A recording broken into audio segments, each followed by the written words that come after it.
کہنے والے نے کہا علم انسان کو انسان بنا دیتا ہے، علم بے مایا کو سلطان بنا دیتا ہے، علم اللہ جسے دے اسے ایمان بھی دے، ورنہ یہ وہ ہے جو شیطان بنا دیتا ہے۔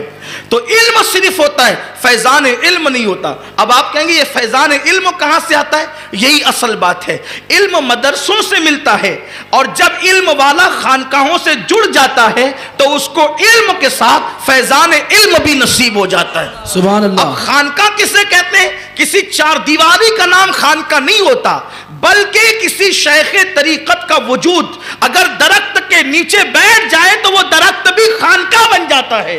جیسا کہ عارف رومی نے کہا، مولوی ہرگز نشد مولائے روم تا غلام شمس تبریزی نشد۔ جب تک کہ کسی مولوی کو شمس تبریز جیسے کی غلامی نصیب نہیں ہوتی، اس وقت تک کوئی مولوی مولائے روم بن ہی نہیں سکتا۔ اس کا مطلب یہ ہے کہ اب مسئلہ اس سے پوچھنا چاہیے جس کے اوپر کوئی شمس تبریز موجود۔ اگر شمس تبریز اوپر نہیں ہے تو پھر وہ تو مسئلہ ہی پیدا کرے گا، مسئلہ حل نہیں کرے گا، مسئلہ ہی پیدا کرے گا۔ امت میں جو مسئلے پیدا ہو رہے ہیں اسی لیے ہو رہے ہیں کہ اوپر کوئی شمس تبریز نہیں ہے۔ الحمدللہ ہمارے اہل سنت میں بڑے بڑے علم والے علم سیکھتے ہیں، لیکن پھر کسی شمس تبریز کی تلاش کرتے ہیں۔ خود دیکھیں، امام اعظم ابو حنیفہ 100 مرتبہ خدا کا دیدار کیا ہے خواب میں، ان سے بڑا علم والا ان کے دور میں نظر نہیں آتا، لیکن مرید ہونے کے لیے امام زین العابدین کے صاحبزادے حضرت زید ابن علی کے پاس گئے اور ان سے مرید ہوئے۔ سبحان اللہ۔ یہ امام اعظم ابو حنیفہ مرید کس کے؟ حضرت زید شہید کے، امام باقر کے بھائی کے مرید ہے، چھوٹے بھائی کے، امام جعفر صادق کے چچا کے مرید ہے۔ تو یعنی اوپر کوئی شمس تبریز، بلکہ شمس تبریز کیا، وہاں تو جانے شمس ہے، شمس تبریز وہاں کی غلامی کرتے ہیں۔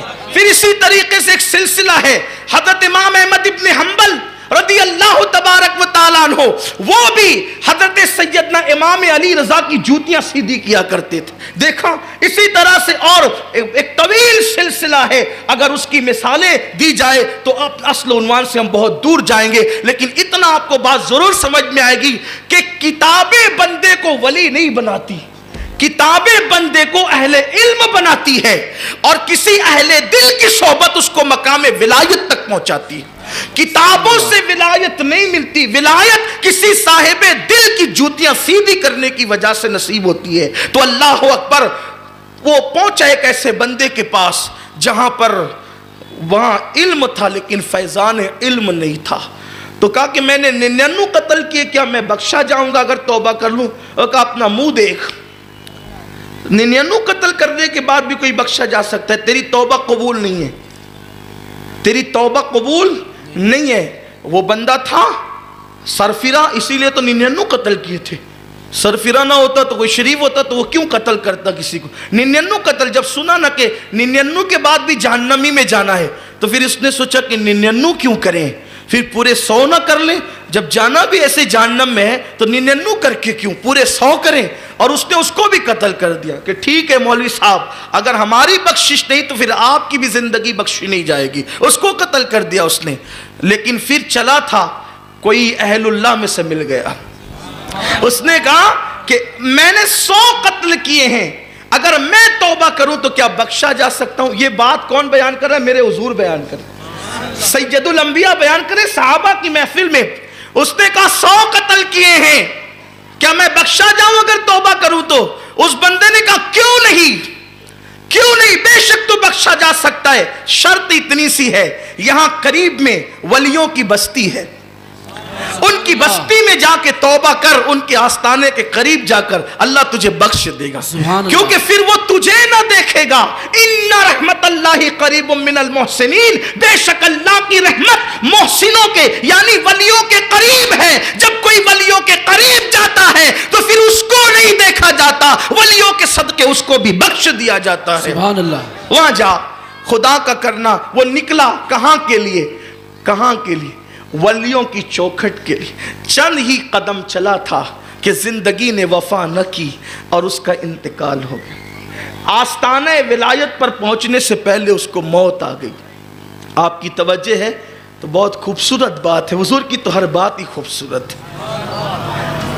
اس نے چند قدم بڑھائے آئے تھے اللہ والوں کی طرف چلنے کے لیے اور اس کی زندگی نے وفا نہ کی, اسے موت آ گئی. موت آئی, حدیث کے الفاظ ہے کہ رحمت کے فرشتے بھی آ گئے اور عذاب کے فرشتے بھی آ گئے, اور دونوں نے کہا ہم لے جائیں گے اور ہم لے جائیں گے. حالانکہ کبھی ایسا نہیں ہوتا, کیونکہ فرشتے اپنی مرضی سے نہیں آتے, وہ تو خدا کی مرضی سے آتے ہیں, اور اللہ کی طرف سے کبھی بھول نہیں ہوتی, اللہ کی طرف سے کبھی بھول نہیں ہوتی, وہ بھولنے سے پاک ہے. لیکن وہاں بھیجا دونوں کو تاکہ لوگوں کو پتہ چل جائے کہ دونوں کو بھیجنے میں حکمت کیا تھی. دیکھو دونوں کو, اگر ایسے ہی بخش دیتا تو پھر یہ میری تقریر کا عنوان کب بنتا ہے, سیاہ ستہ کا عنوان یہ کب بنتا. اللہ کی حکمت دیکھو, دونوں کو بھیجا, دونوں میں گفتگو بھی, انہوں نے کہا ہم, انہوں نے کہا ہم, دونوں نے کہا, اب دلیل پیش کی, ہم اس لیے لے جائیں گے کہ 100 قتل کیا تھا. انہوں نے کہا ہم اس لیے لے جائیں گے کہ اللہ والوں کی بستی کی طرف توبہ کی نیت سے جا رہا تھا. اس کو اکثر لوگ توبہ کے باب میں بیان کرتے ہیں, لیکن توبہ کی اہمیت اپنی جگہ, اصل جو باب ہے وہ اب شروع ہوتا ہے, اصل جو باب ہے, اصل جو عنوان ہے وہ اب شروع ہوتا ہے. یہ مقدمہ قدرت کی بارگاہ میں پیش ہوا, اللہ کی بارگاہ میں, مولا تو ہی بتا کرے کیا, کہ یہ کہتے ہیں ہم اور یہ کہتے ہیں ہم کیا کریں. تو اللہ نے یہ نہیں کہا کہ تو یا تو نہیں, یہ بھی نہیں, پھر یہ بھی نہیں کہا کہ بندو انما الاعمال بالنیات, کہ اعمال کا دار و مدار نیتوں پر ہے. توبہ کے لیے چلا تھا, ٹھیک ہے معاف کر دیا, اب وہاں توبہ کا عنوان ہی ختم ہے, توبہ کا عنوان ختم ہو گیا. وہاں پر اللہ نے ارشاد فرمایا, چاہے جبریل کے ذریعے یا ڈائریکٹ, اللہ کی مراد اللہ جانے, اللہ نے ارشاد فرمایا اے فرشتوں, یہ جو میرا بندہ انتقال کر گیا ہے اس کے گھر سے اس کا جسم ناپو, اس کے گھر سے, اس کی بستی سے اس کا جسم ناپو, اور اس کے جسم سے ولیوں کا آستانہ ناپو. اگر یہ آستانے ولایت کے قریب ہے تو اس کو جنت میں لے جاؤ, اور یہ اپنے گھر کے قریب ہے تو اسے جہنم میں لے جاؤ. پتا چلا آستانے ولایت کی اہمیت کتنی ہے. سبحان گھر اللہ, ان کا بھی تھا, گھر اس کا بھی تھا.